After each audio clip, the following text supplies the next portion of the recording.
The mid-morning sun cast harsh shadows across the dunes 30 miles outside Dubai's glittering skyline. A Bedouin goatherder, following tracks into a shallow wadi, stumbled upon what he initially thought was discarded clothing. The discovery on March 18, 2019, would trigger one of the most complex investigations in UAE history. Detective Inspector Khalid Mansour arrived at the scene within the hour. The body of a young woman lay partially buried in the sand, her designer clothes still intact but her face unrecognizable from exposure to the elements. Her hands had been carefully positioned across her chest, not the typical posture of someone who had died from natural causes in the desert. This was no accident, Mansour noted in his initial report. Someone wanted us to find her but not identify her. The juxtaposition was stark. Dubai's towering Burj Khalifa visible in the distant haze, while here in the desert periphery lay evidence of humanity's darker impulses. 2 weeks earlier, 26-year-old Nadia Orlova had failed to show up for her job at the Emirates Linguistic Services, where she worked as a Russian-Arabic interpreter for international business clients. Her roommate, Fatima Al-Mazroui, reported her missing after Nadia didn't return from what she had described as an important meeting with a client. Nadia's life in Dubai represented success against the odds. Born in Volgograd to modest means, she had earned a scholarship to study in the UAE and stayed after graduation, building a reputation as a skilled linguist who could navigate the complex cultural dynamics of international business. She was brilliant but private, Fatima told investigators. She never brought friends home, never spoke much about her clients. But in recent months she seemed different, happier, distracted. Fatima had noticed expensive gifts appearing in their apartment. A Cartier watch, designer shoes, a silk scarf from Hermes. When questioned, Nadia had simply smiled and said her career was finally taking off. Richard Harrington, 58, was the chief financial officer of Global Resource Ventures, a British multinational with significant investments across the Middle East.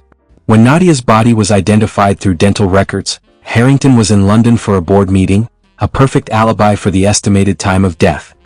"I barely knew Ms. Orlova," he stated in his initial interview, conducted via video conference. "She interpreted for me in perhaps 2 or 3 meetings over the past year. Tragic situation, but I'm afraid I cannot provide any insights." The investigation might have moved in other directions if not for the diligence of Officer Samira Nasser, who meticulously reviewed CCTV footage from Dubai's luxury hotels. At the Armani Hotel, she discovered footage of Harrington and Orlova entering a private elevator together on multiple occasions, always at least 10 minutes apart, always heading to the same floor. Further investigation revealed that Harrington had maintained a permanent suite at the hotel for business purposes for the past 11 months, coinciding with the timeline of Nadia's unexplained wealth. The Dubai Cybercrime Unit uncovered the first concrete evidence linking Harrington and Orlova. Despite using an encrypted messaging service, cloud backups revealed hundreds of messages exchanged between them over an 8-month period. "My desert flower," read one message from Harrington. "London is grey without you. 3 more days until I return to Dubai. The usual arrangements are confirmed." The messages painted a picture of a passionate affair, with Harrington lavishing gifts and promises on Nadia. But the tone changed dramatically in the weeks before her disappearance. "This situation cannot continue," read a message from Nadia. "I cannot live like this anymore. Either you keep your promise or I must take matters into my own hands." Harrington's response was terse. "Don't threaten me. Remember who you're dealing with. We'll discuss this when I return." Margaret Harrington arrived in Dubai unannounced, checked into the Four Seasons, and requested a meeting with Detective Mansour. Elegant and composed, the 55-year-old charity director and mother of 2 adult children presented herself with the confidence of someone accustomed to boardrooms and diplomatic functions. "I believe my husband was having an affair with Ms. Orlova," she stated without preamble. "And I believe he is responsible for what happened to her." The revelation stunned the investigative team. Margaret explained that she had suspected her husband's infidelity for months but had concrete evidence only recently when their shared cloud account synchronized with his phone during a software update, revealing photos and messages with Nadia. "Richard built his career on calculated risk management," Margaret explained. "He would never leave me. The scandal would destroy his reputation and cost him millions in our prenuptial agreement. But he's also not a man who accepts being threatened or denied what he wants." When asked about her whereabouts during the estimated time of Nadia's death, Margaret produced unassailable evidence. She had been hosting a charity gala at the Victoria and Albert Museum in London, attended by hundreds including several members of the British royal family. The breakthrough came from an unexpected source.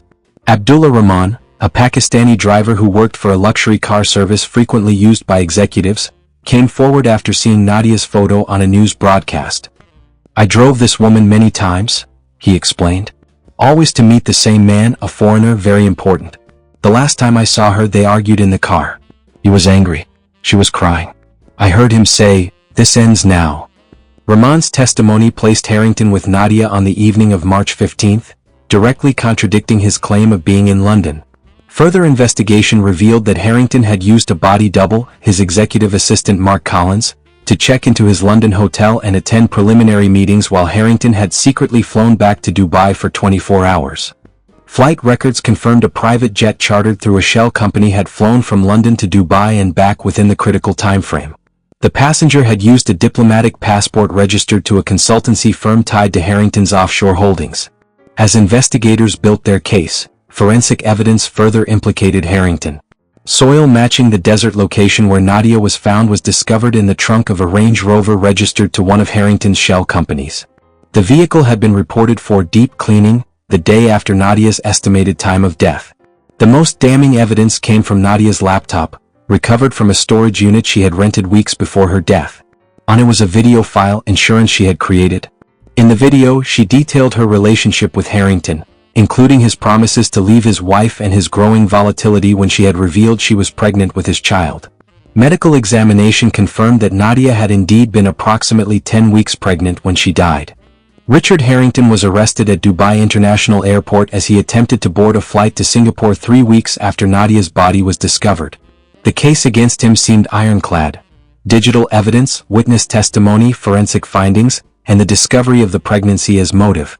Yet the narrative took an unexpected turn during interrogation when Harrington, after consulting with his legal team, made a startling claim. "I was having an affair with Nadia, yes. I was in Dubai the night she disappeared, yes. But I wasn't the only one in her life and I certainly didn't kill her." The trial of Richard Harrington versus the UAE became international news. Diplomatic tensions rose as the British government made discreet efforts to have Harrington extradited, efforts firmly rebuffed by UAE authorities. The prosecution presented a compelling case.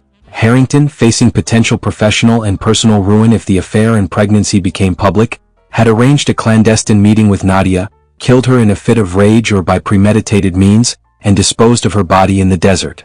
The defense countered with an alternative theory.